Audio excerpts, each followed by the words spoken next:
Friends, welcome back to my class. जैसा कि आप जानते हैं हम ओ लेवल का सिलेबस कवर कर रहे हैं और उसमें हमारा मॉड्यूल 4 M4 R5 रनिंग में है, जिसका कि name introduction to internet of things IoT and its application है। आज हमारा चैप्टर 2 का लास्ट टॉपिक है ये, जिसमें कि हम बात करेंगे the process of an IoT applications. IoT applications का प्रोसेस फ्लो क्या है ना, उसके बारे में हम यहाँ पे डिस्कस करेंगे। तो आई होप आपको ये वीडियोस पसंद आए। अगर वीडियोस पसंद आए तो लाइक करना ना भूलें। और तो चलिए स्टार्ट करते हैं हम हमारा आज का वीडियो। ठीक है, सबसे पहले हमारा आज आप चैप्टर का नेम जानते ही हैं, जो कि चैप्टर 2 का हमारा पार्ट है 9, जिसका कि नेम है हमारा थिंग्स एंड कनेक्शंस। ठीक है, अब अभी तक आपने काफ़ी ऐसे मेथड्स सीखे हैं चैप्टर 1 में और चैप्टर 2 में, जो कि काफ़ी आपकी नॉलेज को इम्प्रूव करने के लिए यूज़फुल रहे हैं। ठीक है, तो आज हम जो टॉपिक कवर करने जा रहे हैं वो है हमारा the process flow of an IoT applications, यानी एक IoT एप्लीकेशंस का प्रोसेस फ्लो क्या होता है।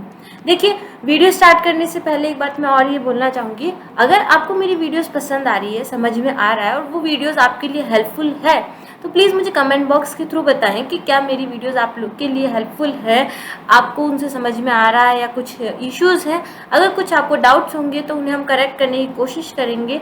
और अगर आपके लिए वीडियोस हेल्पफुल है तो प्लीज़ मुझे कमेंट बॉक्स के थ्रू भी बताएं, ताकि मुझे खुद को पता चले कि हाँ, मेरी वीडियोस आप लोगों के लिए हेल्पफुल है। तो चलिए स्टार्ट करते हैं आज की वीडियो, जिसमें कि आप जानेंगे, हम प्रोसेस फ्लो के बारे में जानेंगे कि क्या एक IoT एप्लीकेशन का प्रोसेस रहता है पूरा, है ना। अभी तक हमने जो भी पढ़ा है हमारी वीडियोस में, उनसे आई होप आप लोगों को आइडिया तो लग गया होगा कि IoT डिवाइसेस किस तरह से वर्क करती है, कम्युनिकेट करती हैं और क्या क्या इनमें फीचर्स होते हैं, ये सब आपको समझ में आ गए होंगे। अगर आपने वो वीडियोस अच्छे से देखी होगी तो ये वीडियो आपके लिए काफ़ी सिंपल रहेगी। ठीक है, तो कंटिन्यू करते हैं। The process flow of an IoT application. The process flow of an IoT application typically consists of 4 fundamental steps. हमारे जो IoT का प्रोसेस फ्लो है वो हमारा देखा जाए तो आमतौर पर 4 ही हमारे इन मूलभूत स्टेप्स में, यानी फंडामेंटल स्टेप्स में डिवाइड करा गया है, जिसमें फर्स्ट है हमारा सेंसर, जो कि आप जानते हैं। थोड़ा आगे की क्लासेस में हम इनके बारे में और भी जानेंगे, बट अभी हम केवल एक सिंपल प्रोसेस फ्लो देख रहे हैं। सेकंड हमारा कनेक्टिविटीज, थर्ड हमारा data processing and the last one is user interface. ये काफ़ी ऐसे टॉपिक्स तो हैं जो आपको समझ में भी आ गए होंगे अगर अभी तक आपने अच्छे से वीडियोस देखी होगी। तो सबसे पहला स्टेप हमारा रहता है सेंसर का। कोई भी अगर हमारी IoT डिवाइस है तो वो किस तरह से वर्क करेगी, किस तरह से उसमें प्रोसेस होगा, उसके बारे में हम आज हमारी वीडियो में देख रहे हैं। सबसे पहला हो गया हमारा sensor. Workflow of IoT starts with sensor device, यानी IoT का जो वर्कफ्लो स्टार्ट होता है वो किससे स्टार्ट होता है, हमारे सेंसर डिवाइस से। क्योंकि हम जानते हैं कि IoT डिवाइसेस में सेंसर होता है जो कि डेटा को कैप्चर कर रहा है, डेटा को रीड कर रहा है और उसे फर्दर आगे की कार्रवाई के लिए भेजा जा रहा है। यानी आपने क्या देखा, यह एक हार्डवेयर डिवाइस है जो कि डेटा को कैप्चर कर रही है। सेंसर ये एक तरह से हार्डवेयर डिवाइस है, डेटा को कैप्चर करके आगे की प्रोसेस के लिए सेंड करती है। और ये ही हमारा सबसे पहला स्टेप होता है हमारे IoT डिवाइस की एप्लीकेशन पे वर्क का। Second, sensor that gather data which will be transferred over a network. Sensor क्या कर रहा है, हमारे जो डेटा होता है उसको एकत्र करता है, जिससे कि क्या करता है, नेटवर्क पर ट्रांसफर किया जाता है। हमने देखा था कि कई ऐसी डिवाइसेस होती है जो कि ह्यूमन के फेस को रिकॉग्नाइज कर रही है ना, फिंगरप्रिंट्स को रिकॉग्नाइज कर रही है। तो ये क्या कर रही है, एक तरीके से डेटा कैप्चर कर रही है और उसे आगे की नेटवर्क पे प्रोसेस के लिए ट्रांसफर करते हैं। Sensors get necessary real time data और information from surroundings and pass it further to database और प्रोसेसिंग सिस्टम। यानी सेंसर क्या है, हमारे जो ये कह रहे हैं आवश्यक, जो नेसेसरी हमारे रियल टाइम्स का डेटा है और जो हमारी इंफॉर्मेशन है हमारे चारों तरफ की, है ना, उसके चारों तरफ के जो एक परिवेश बना गया उसकी जानकारी को क्या करता है, कैप्चर करता है और उसे आगे डेटाबेस पे या प्रोसेसिंग सिस्टम के पास क्या करता है, सेंड करता है। They must be uniquely findable from their IP address because they are basic front end interface in the large network of the other device। ठीक है, of the other devices। यानी ये क्या कह रहा है, हमारे जो सेंसर्स होते हैं उन्हें आईपी एड्रेस से क्या जाता है, अलग तरीके से उन्हें सर्च किया जा सकता है, उन्हें पहचाना जा सकता है। जो भी हमारे बड़े नेटवर्क हो गए है ना, हमारे मान लीजिए क्लाउड बेस्ड प्लेटफॉर्म्स हो गए, वो हमारे सेंसर को उसके आईपी एड्रेस के थ्रू पहचानेंगे और कम्युनिकेशन वहाँ पे इस्टेब्लिश इनके बीच में होगा और फिर एक तरह से इनके बीच में इंटरफेस का वर्क होगा। सेंसर के थ्रू डेटा क्या किया जाएगा, आगे सेंड किया जाएगा। ठीक है, बेहद सिंपल है ये। आगे कंटिन्यू करते हैं।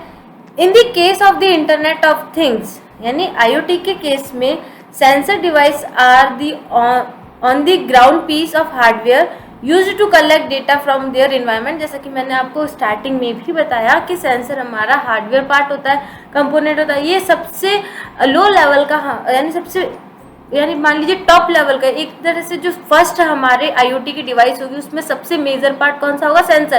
क्योंकि ये ही क्या करेगा, जो भी इसके आसपास का इन्वायरमेंट है, जो भी इसे कैप्चर करना है, वो सारे इनपुट्स लेगा। सेंसर ही ये सब काम करता है। अगर हमारे पास सेंसर नहीं होगा तो इनपुट्स नहीं लिया जाएगा।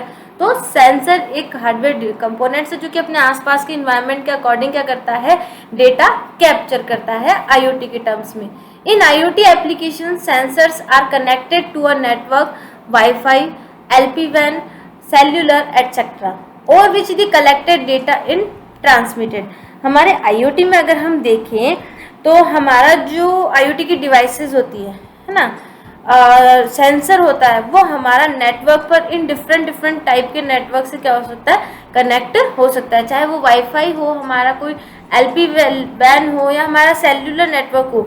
डिवाइसेस क्या होती है, इन नेटवर्क की थ्रू क्या होती है, इंटरनेट से कनेक्ट होती हैं।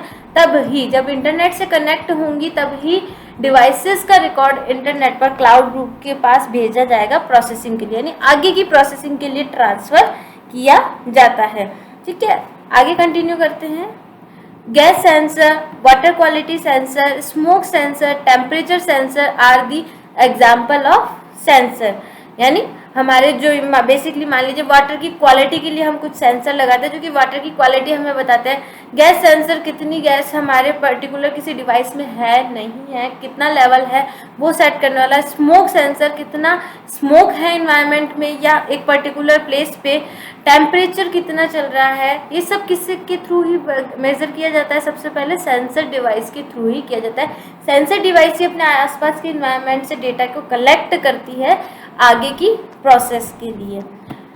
हम इसका एक डायग्राम देख लेते हैं। देखिए हमारा जो सेंसर होता है, ठीक है, वो क्या क्या काम करता है। यहाँ पे आपको इमेजेस में दिख रहा है ह्यूमिडिटी, मॉइस्चराइजर्स, ये सब हमारा सेंसर के थ्रू ही डिवाइस किया जाता है। सेंसर इन सब के थ्रू क्या करता है, डेटा कलेक्ट करता है। हमारा वाटर लेवल लो है, केमिकल गैसेस कितनी हैं, साउंड वाइब्रेशन कितना है, टेम्परेचर कितना है, मोशन वेलोसिटी, डिस्प्लेसमेंट या फिर हमारा position, presence, proximity, machine vision, optical ambient light, acceleration, tilt और इलेक्ट्रिक मैग्नेटिक लीक्स लेवल्स, ये सब हमारा सेंसर डिवाइसेस के थ्रू क्या किया जाता है, मेजर किया जाता है। और उनके थ्रू ही इनसे जो डेटा कैप्चर किया जाता है इन डिवाइसेस से, पर्टिकुलर अलग अलग के लिए हम अलग अलग सेंसर्स का यूज़ करते हैं। इनसे जो भी डेटा कलेक्ट किया जाएगा वो हम प्रोसेसिंग के लिए आगे भेजेंगे। देखिए यहाँ पे आपको कुछ sensor, different types of sensor के इमेजेस शो करवाए जा रहे हैं। जैसे ये अल्कोहल सेंसर हो गया, ये हमारा अल्ट्रासोनिक सेंसर है, ये हमारा IR ऑप्टिकल सेंसर है, LDR सेंसर है, गैस सेंसर है, ये हमारा गायरोस्कोप सेंसर है, ये हमारा PIR sensor, proximity sensor, IR proximity sensor, photodiode, sense hat और रेन सेंसर। ये तो केवल कुछ ही आपको यहाँ पे सेंसर्स की इमेज दिखाई गई है। और भी काफ़ी टाइप्स के हमारे पास सेंसर होते हैं। हमें अपने इन्वायरमेंट के अकॉर्डिंग क्या करना होता है, हमारे IoT डिवाइस के अकॉर्डिंग क्या करना होता है, सेंसर का सिलेक्शन करना होता है कि हम किस टाइप की हमारी IoT डिवाइस बना रहे हैं और हमें किस टाइप का उसके लिए सेंसर लेना होता है। तो ये हमें हमारी प्रोग्राम को देख के, हमारे IoT डिवाइस को देख कर ही सेंसर का सिलेक्शन लेना होता है। आगे कंटिन्यू करते हैं हमारा सेकेंड स्टेप। फर्स्ट स्टेप में हमने देखा कि सेंसर क्या कर रहा है, डिवाइसेस से डेटा कलेक्ट कर रहा है और उसे आगे की प्रोसेस के लिए भेज रहा है ना। क्लाउड बेस्ड हमारे प्लेटफॉर्म्स पर क्या कर रहा है, इंफॉर्मेशन शेयर कर रहा है। अब जो हमारा नेक्स्ट स्टेप है वो हमारा कनेक्टिविटी का। Connectivity is the piece of the IoT puzzle which enables the things to communicate and exchange data. ठीक है, कनेक्टिविटी नाम से पता चल रहा है एक तरह से कनेक्टिविटी हो रही है। तो कनेक्टिविटी हमारे IoT पजल्स का ही क्या है, एक तरह से पीस है जो क्या कर रहा है, डेटा को कम्युनिकेशंस और ट्रांसफर करने के लिए थिंग्स इनेबल यानी किसी थिंग्स इनेबल करने में बनाता है। ठीक है, कनेक्टिविटी के थ्रू क्या होता है, हमारा जो भी डिवाइस सेंसर के थ्रू डेटा कैप्चर किया जाता है उसे यूजफुल बनाने के लिए क्लाउड बेस्ड प्लेटफॉर्म से, सर्वर से क्या किया जाता है, उस डेटा को कनेक्ट किया जाता है और उस पर प्रोसेसिंग के लिए सेंड किया जाता है। यानी जब हम डेटा कैप्चर करेंगे तो हमें किसी न किसी प्रोसेसर या किसी न किसी ये मान लीजिए हमारे सर्वर से कनेक्ट करने की रिक्वायरमेंट रहेगी, क्योंकि हम डेटा जो कैप्चर कर रहे हैं सेंसर डिवाइसेस के थ्रू उन पर हमें प्रोसेस की रिक्वायरमेंट है। बिना प्रोसेस के तो कोई हमें रिजल्ट मिल नहीं सकता, तो हमें उसको प्रोसेस की रिक्वायरमेंट रहेगी। तो हमारी जो थिंग्स हो गई, हमारी जो डिवाइसेस हो गई, उन्हें बनाने के लिए और उन पे वर्क करने के लिए कनेक्टिविटी इस्टेब्लिश की जाती है। The connection can be achieved विया वायर्ड और वायरलेस नेटवर्क। जो कनेक्शन है वो हमारा दोनों तरीके से किया जा सकता है, वायर्ड एंड वायरलेस। जैसा कि आप जानते हैं वायर्ड यानी तार, आप प्रीवियस की वीडियोस में आप जानते होंगे कि इनमें वायर्स का यूज़ किया जाता है, तारों का यूज़ किया जाता है, केबल्स का यूज़ किया जाता है, और वायरलेस नेटवर्क जिसमें कि हम बिना वायर्स के ही नेटवर्क बनाते हैं। बट हमारे IoT के केस में ये कहा जाता है कि अगर आप अच्छी IoT डिवाइस बनाना चाहते हैं तो आपको अपना कनेक्शन किससे के थ्रू करना चाहिए, वायरलेस कम्युनिकेशन, वायरलेस नेटवर्क के थ्रू। क्यों? क्योंकि देखिए वायर्ड का अगर हम रखेंगे तो देखा जाएगा इसका थोड़ा सा लोकेशन होगा, एरिया होगा थोड़ा कम होगा, प्रॉपर डिपेंडेबिलिटी आपकी किस पर रह जाएगी, वायर्ड पर ही रह जाएगी। वायर्ड की आपको बहुत ज़्यादा मात्रा में यूज़ करना पड़ेगा अगर आप कनेक्टिविटी चाहते हैं। बट हम तो IoT के डिवाइसेस बनाना चाहते हैं तो हम वायर्स का थ्रू ज़्यादा कनेक्टिविटी नहीं करके किसका यूज़ करेंगे, वायरलेस नेटवर्क का यूज़ करेंगे। क्योंकि हम चाहते हैं हम कहीं दूर हैं और दूर रहते हुए किसी भी थिंग्स को इंटरनेट से कनेक्ट करवा के उस पर प्रोसेस करवाएं, तो उस केस में हमें वायरलेस नेटवर्क की रिक्वायरमेंट ही रहेगी। यानी हमारी जो IoT की डिवाइसेस होंगी वो किसके थ्रू कनेक्ट होनी चाहिए, वायरलेस नेटवर्क के थ्रू कनेक्ट होनी चाहिए। वायर के थ्रू भी कर सकते हैं बट वायरलेस आपको अपनी डिवाइसेस इनेबल्स बनाने चाहिए। ठीक है, next, there are many connectivity options for IoT devices के लिए हमारे पास बहुत से ऑप्शंस मिल जाएंगे, such as cellular, satellite, wifi, low power wide area networks, LPWAN and Bluetooth.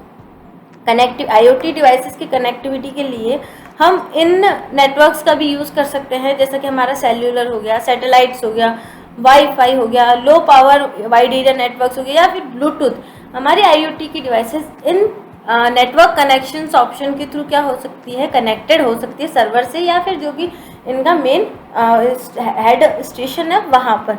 ठीक है, तो ये होता है हमारा कनेक्टिविटी, यानी जो भी सेंसर के थ्रू डेटा लिया गया है, कैप्चर किया गया है, उससे सर्वर पर फर्दर प्रोसेस के लिए सेंड करना, उनसे कनेक्शन इस्टेब्लिश करना हमारे IoT के सेकंड स्टेप कनेक्टिविटी में शो होता है। कंटिन्यू करते हैं कनेक्टिविटी का। When selecting a connectivity options there are many factors to take into consideration.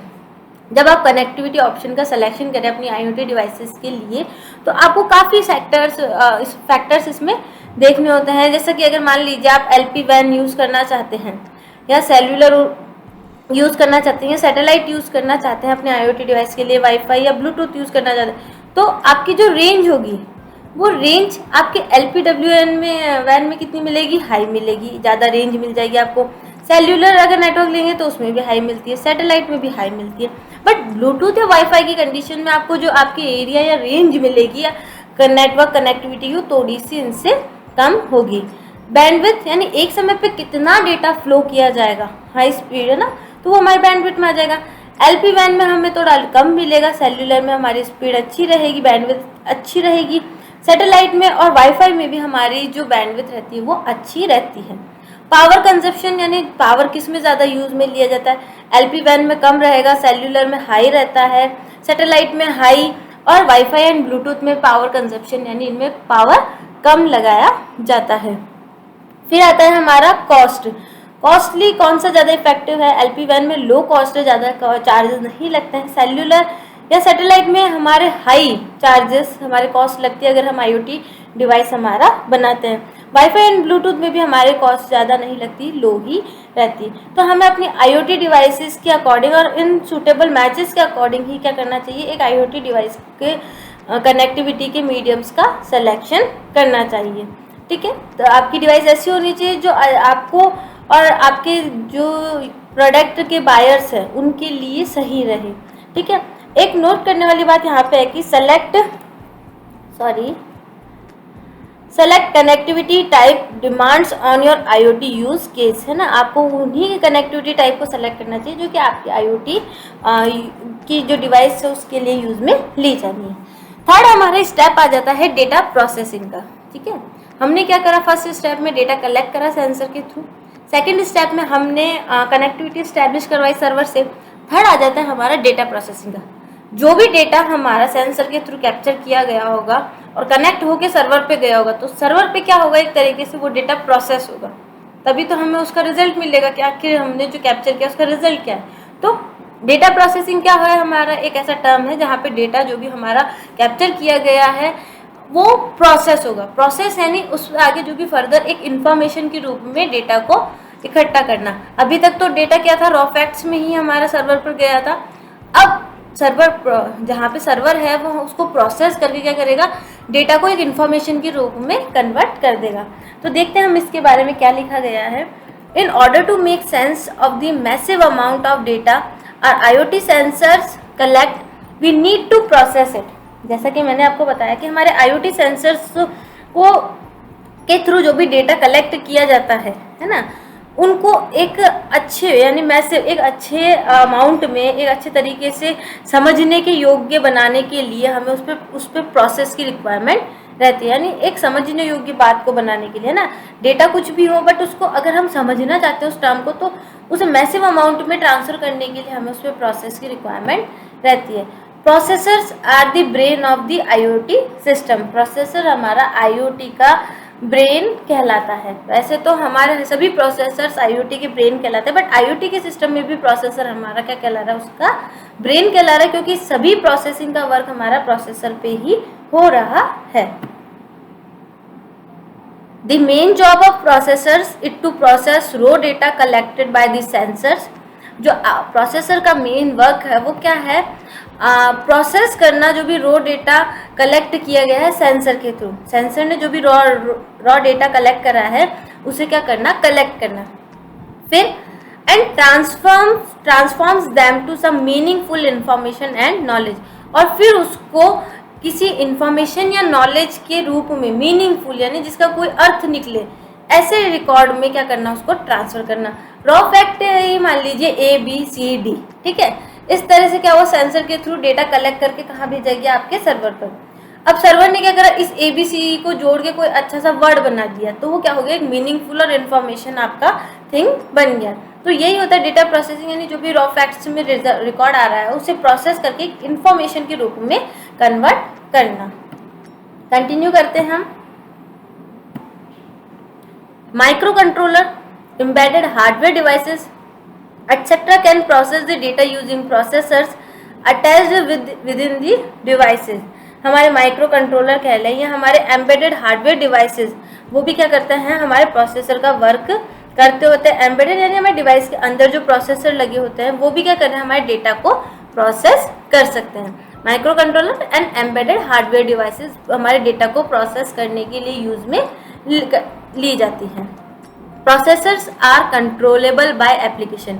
Processor जो होते हैं वो हमारी कई एप्लीकेशंस के थ्रू क्या किए जा सकते हैं, कंट्रोल किए जा सकते हैं। यानी कैसा वर्क करवाना है, किस तरह से इसे रन करना है, ये सब हम किसी एप्लीकेशन के थ्रू क्या कर सकते हैं, कंट्रोल कर सकते हैं। They perform encryption and decryption of data. Micro controller ही क्या कर रहे हैं, हमारे प्रोसेसर ही क्या कर रहे हैं, हमारे डेटा को इंक्रिप्शन एंड डिक्रिप्शन का वर्क भी कंप्लीट करवा रहे हैं। ये भी हमारा माइक्रो कंट्रोलर के थ्रू ही होता है। एक हम डिवाइस देख लेते हैं। इस तरह से एक चिप होती है हमारा प्रोसेसर, जो कि हमारे डेटा को प्रोसेस करने के लिए यूज में ली जाती है। IoT में हमें बहुत लार्ज अमाउंट पे डेटा प्रोसेस करने वाले चिप्स का यूज करना चाहिए। डेटा प्रोसेसिंग में देखिए यहाँ पे हम इमेज देखते हैं, ये हमारा आर्डिनो बोर्ड था उस पर जो यहाँ पे आपको एक चिप सी दिखेगी, ये क्या है, हमारा माइक्रो कंट्रोलर है। ठीक है, ये जो आपको यहाँ पे चिप दिखेगी हमारा माइक्रो कंट्रोलर है, यानी हमारी IoT डिवाइसेस पे का जो डेटा ट्रांसफर किया जाएगा वो यहाँ पे आके क्या होगा, प्रोसेस होगा। आगे कंटिन्यू करते हैं हमारे इसका लास्ट स्टेप, जो कि है 4th नंबर वाला स्टेप, जिसका नेम है user interface. This is another factor on which IoT ecosystem depends immensely. ठीक है, यह क्या है, हमारा IoT इकोसिस्टम का इकोसिस्टम का काफ़ी निर्भर, ये जो हमारा यूज़र इंटरफेस है, हम किस तरह का IoT इकोसिस्टम है हमारा, उसको डिफाइन करवाता है। यानी हमने जो IoT का पूरा एक स्ट्रक्चर बनाया अभी तक, डेटा कैप्चर किया है, कनेक्टिविटी की है और उसे प्रोसेस किया है, तो वो एंड यूज़र यानी यूज़र के अकॉर्डिंग बनी है या नहीं बनी है, यूज़र उस पर अच्छा इंटरेक्शन कर पा रहा है या नहीं कर पा रहा, तो वो क्या है, हमारा यूज़र इंटरफेस के अंडर में आ रहा है। ठीक है, फॉर एग्जांपल जैसे मैंने अभी आपको ABCD वाला बताया था, ABCD को कन्वर्ट करके एक वर्ड बना लिया। ठीक है, अब वो जो वर्ड बनाया गया है, वो जो भी यूज़र उस वर्ड को पढ़ रहा है उसे समझ में आ रहा है या नहीं आ रहा, ये होता है हमारा यूज़र इंटरफेस। यानी वो जब डेटा हमारा प्रोसेसर के थ्रू प्रोसेस हुआ तो वापस हमारे उस यूज़र एंड यूज़र तक पहुंचा, जिसको कि उसका रिजल्ट चाहिए था, उसने देखा कि हाँ ये रिजल्ट उसके अकॉर्डिंग है, तब तो आपकी IoT डिवाइस बहुत ही प्रॉपर और सही है। अगर यूज़र को समझने में कहीं दिक्कत आ रही है तो आपकी IoT डिवाइसेस उस तरह अकॉर्डिंग नहीं बनी गई है जैसा यूज़र इंटरफेस के लिए होनी चाहिए थी। तो यूज़र इंटरफेस क्या बताता है कि किस तरह से यूज़र का इंटरफेस IoT डिवाइसेस पर अच्छी तरीके से हो रहा है, वो हमारा यूज़र इंटरफेस को शो करवा रहा है।